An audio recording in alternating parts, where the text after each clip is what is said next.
Welcome to Travel in Style from BIEL-BIENNE in Switzerland. We are here in front of the Omega Museum, Swatch Museum, that we are going to visit just in a little while. So if you're new to this channel, stay with us from the capital of watchmaking. So what you see in front of you here is the kind of snake looking Swatch Museum. It's really nice, and all the way at the end is Omega. So see you in a bit. So if you're new to this channel, consider pushing the little red button, and that way you'll get notified of all our destinations. Today we will be visiting, as I mentioned before, the Swatch and Omega Museum that you see right here, which is called La Cité du Temps. La Cité du Temps, the city of time, is nestled in the heart of BIEL, which is a city in Switzerland. It's called BIEL in German and Bienne in French, simply because it's a bilingual city, but we will talk about it more in detail. In this video we will visit the Swatch and Omega Museum. So stay with us and keep discovering.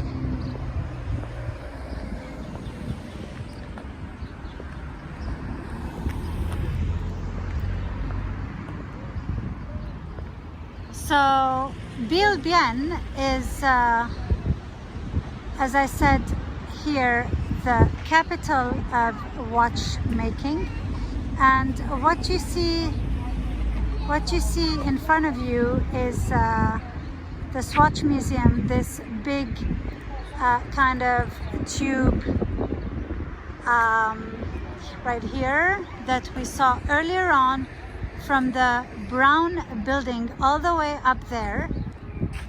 And this has been done by a Japanese architect. So stay with us and keep discovering. So here we are at the Nicolas Hayek Strasse, which I'm going to show you right away, right here. Nicolas Hayek Strasse, Rue Nicolas G. Hayek, which is the founder of Swatch. So let's go now.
So here we are, we're about to walk into the Cité du Temps, City of Time, the Omega and Swatch Museum.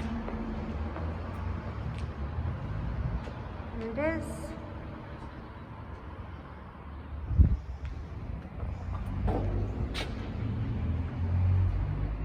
So here we are at the Omega Museum.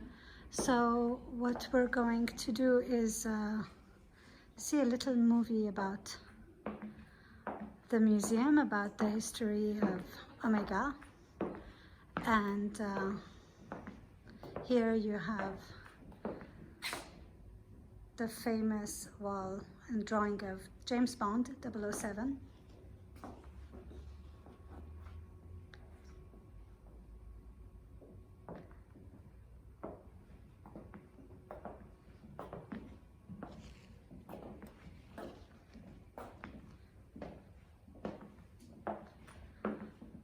So stay with us, don't go anywhere, and we're going to be watching the little film about Omega.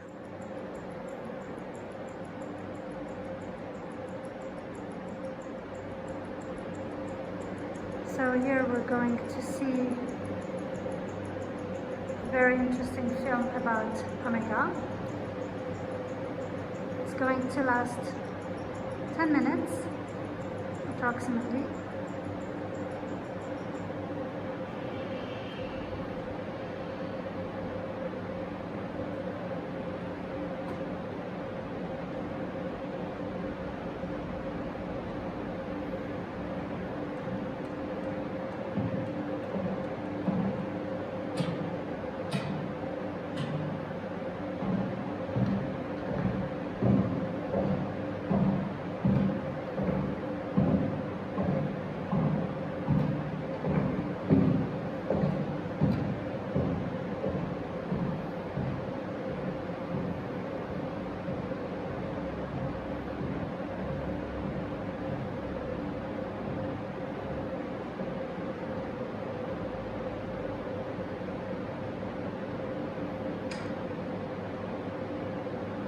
Bienvenue au musée Omega.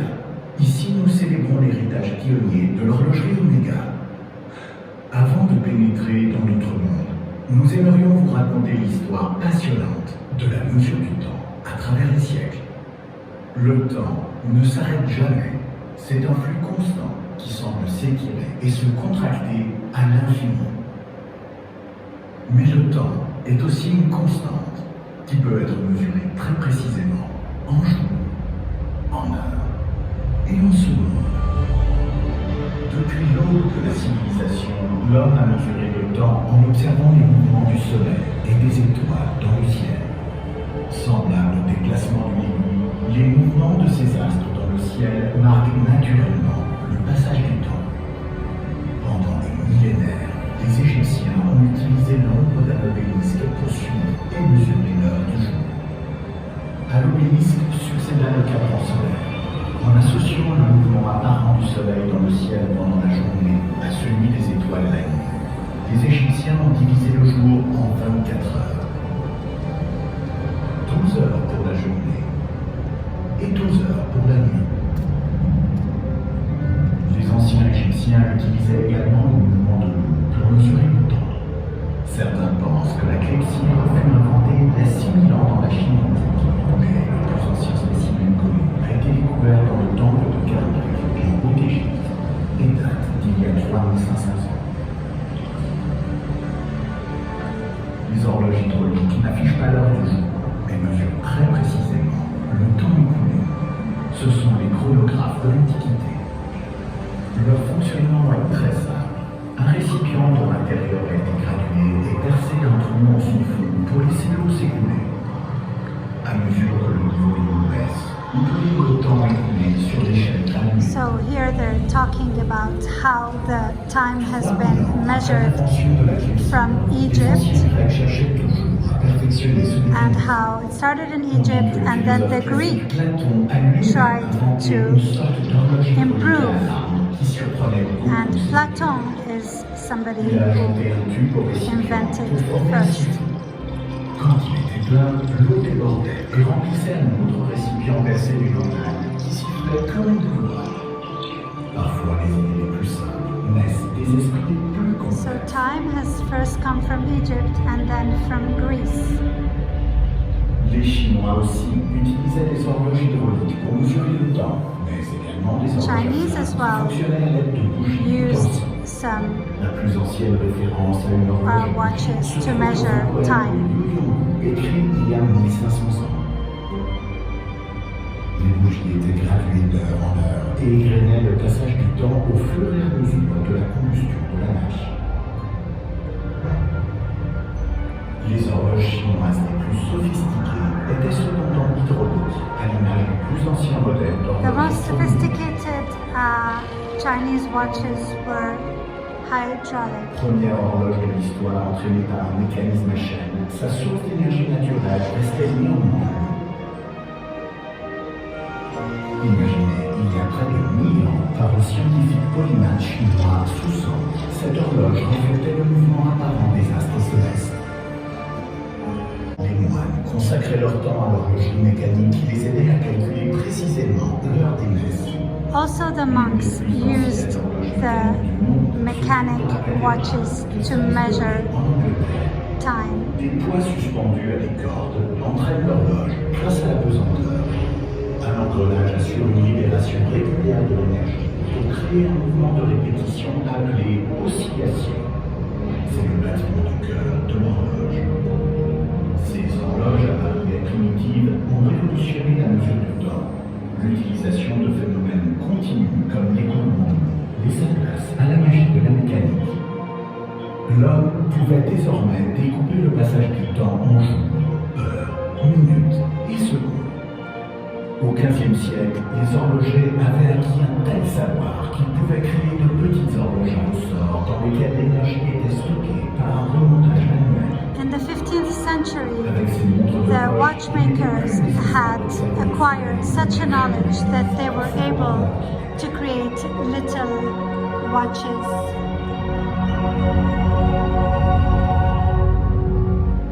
La révolution suivante dans le milieu de l'horlogerie vint de la science. En The 1666, revolution le came scientifique from polymathe science. néerlandais Christian Huygens s'inspira de l'astronome Galilée, qui utilisait les pendules pour réaliser des expériences sur la mesure du temps. Le pendule de Galilei Huygens was était si using visuel some qu'il restait le plus précis pendulums pendant près de to 300 ans. measure time.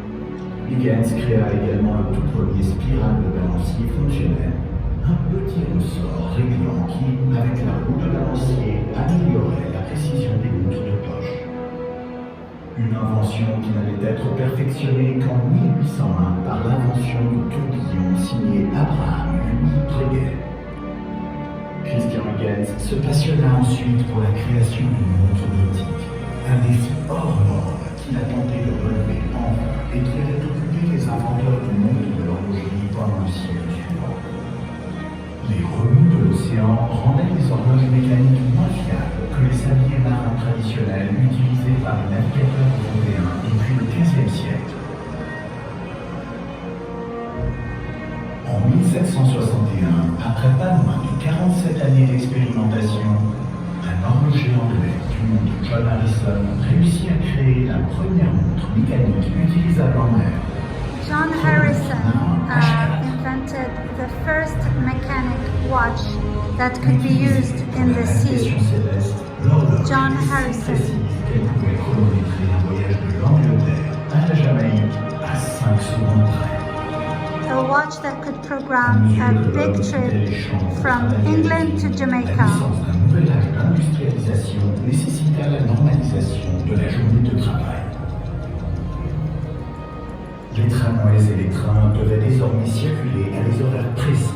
So time has become very, very important. Et parmi les nombreux petits ateliers à émerger, se trouvait celui du maître horloger Louis Brandt, ouvert en 1848. In Switzerland as well, trains, buses, everything had to be measured by time. Paul et César, leur délicate horlogerie.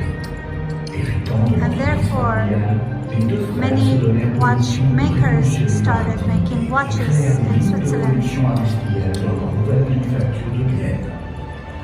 In BIEL, Switzerland. And Swiss watches started gaining importance. Leur innovation horlogère était si importante que les frères Brandt décidèrent de donner à leur monument 19 de 1894 le nom de l'unité. It is the Brandt brothers that have started Omega. Une transformation qui watches. s'est achevée en 1903 quand ils rebaptisèrent leur entreprise Omega Watch Company. Louis-Paul et César Brandt étaient des horlogers remarquables, mais ils n'étaient pas seuls. Au fil du temps, nos générations d'horlogers se sont appuyées sur l'ensemble de notre patrimoine. Aujourd'hui, nous vous invitons à découvrir l'héritage de l'une des plus grandes manufactures horlogères au monde. La maison Omega est Today we're going to discover one of the biggest manufacturers of watches in the world, the Omega House, the Omega watches.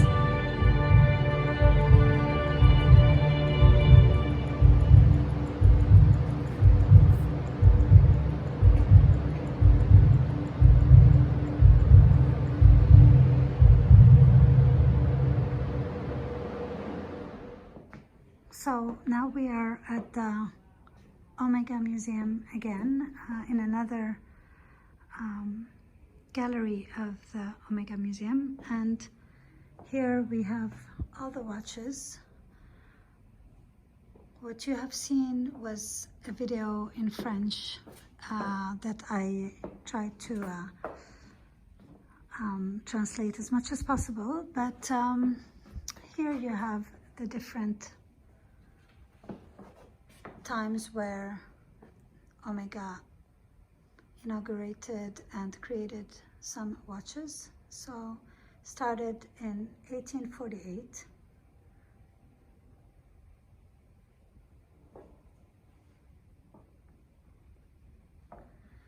Of course, we're not going to look at them in details, but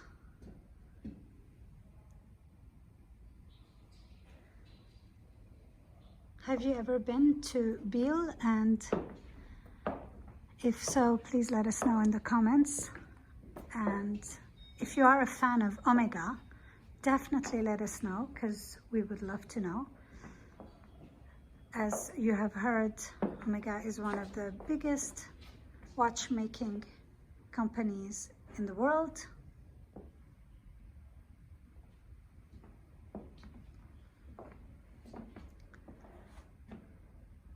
It's 1915.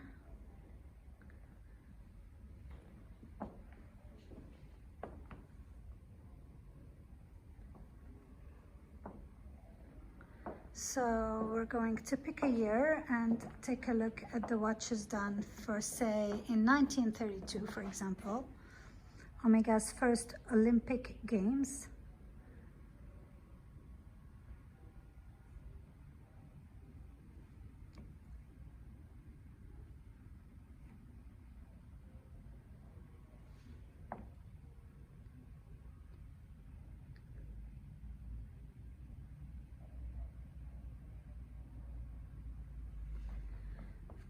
And then let's pick another date, 1345, watches for soldiers, second time around, 3945, timepieces for aviators,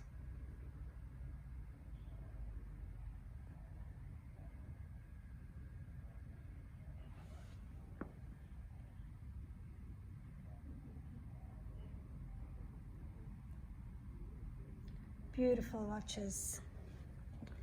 And here we are still in 1945, when watches were created for soldiers.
So if you're ever in BIEL, definitely consider coming here to see and visit the Omega and Swatch Museum. It's really worth it.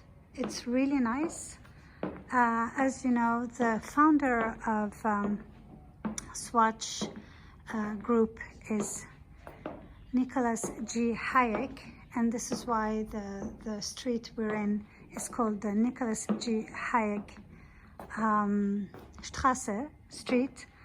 And today, it's his son and daughter who are taking care of the group. So if you're ever in BIEL, definitely make sure you visit this beautiful museum. So here we have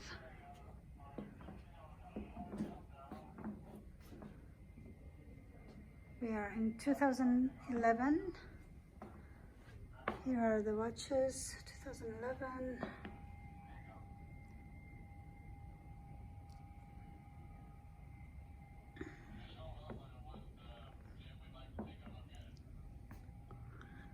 So Omega has been a supporter of the Orbis International and its Flying Eye Hospital, which is here.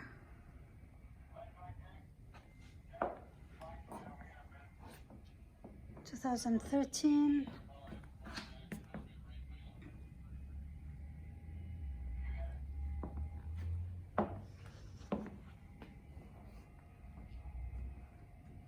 So in this museum, you have a floor dedicated to the Omega Museum and another one for the Swatch Museum that we're also going to visit. So, as you know, James Bond has also been wearing Omega watches, and this is why it is really featured here. You have some of the James Bond movies. You have GoldenEye. We are great fans of James Bond, so here you have GoldenEye with Pierce Brosnan and the watch that was worn in the movie. And then you have Tomorrow Never Dies, again with Pierce Brosnan, and the watch that he was wearing, the Omega watch for Tomorrow Never Dies. And then we have The World Is Not Enough.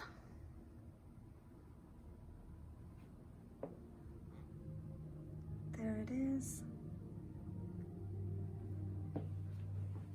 So many of James Bond movies here. So here, Die Another Day, Quantum of Solace,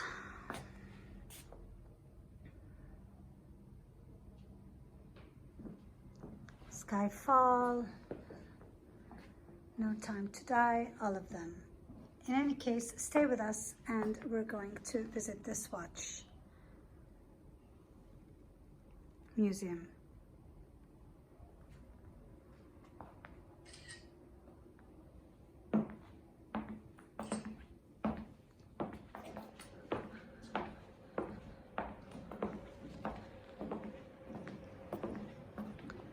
So we will now go to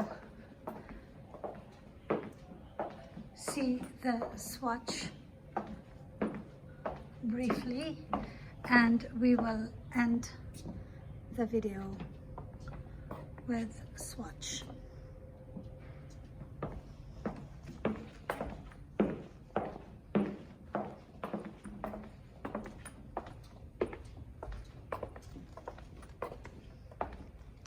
We hope that you enjoyed the Omega Museum. So stay with us. Don't go anywhere. So we are now at the Swatch Museum. Please let us know if you like Swatch in the comments, what you think of it, if you ever had one. And of course, if you're ever in Switzerland, consider visiting BIEL. It's really, really nice. And if you're here, consider visiting the Museum of Omega and Swatch.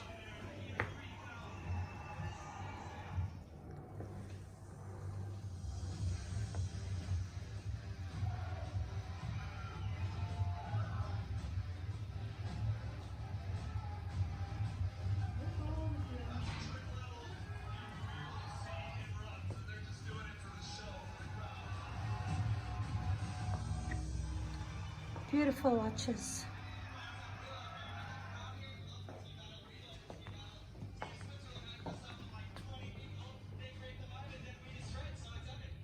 So we will continue taking a look at the different models, and then we're going to wrap up the video.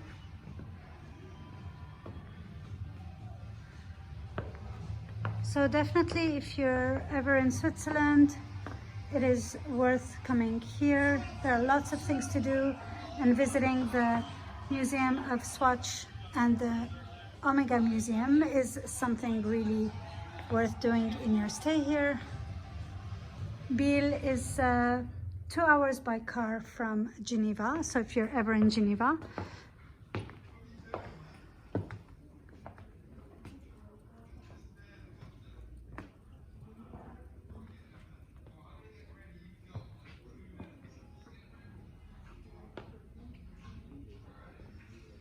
Of course, there's a lot to see as we are in the capital of watchmaking, but for today we thought that visiting the Omega and Swatch Museum would be nice. So I'm sure you all know Swatch, and I'm sure you've owned a Swatch at one time or another. So, but here we have a lot of different models and colors. It's absolutely beautiful.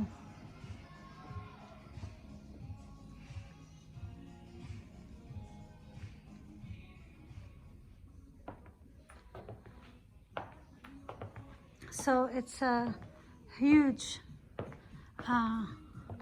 museum and so many watches, and you're gonna have to come and visit and see it for yourself.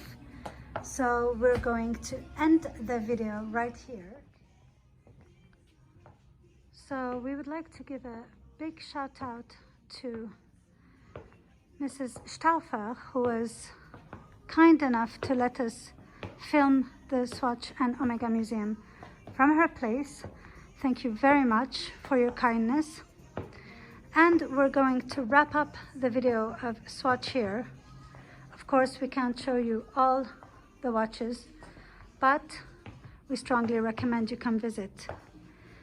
So if you like this video, make sure to give it a big thumbs up, like and subscribe by hitting the Travel and Style icon on the left of the screen, or the little red button on the bottom right of the screen, and that way you'll get notified of our next destination. So stay tuned. Travel and Style is signing off. Bye bye.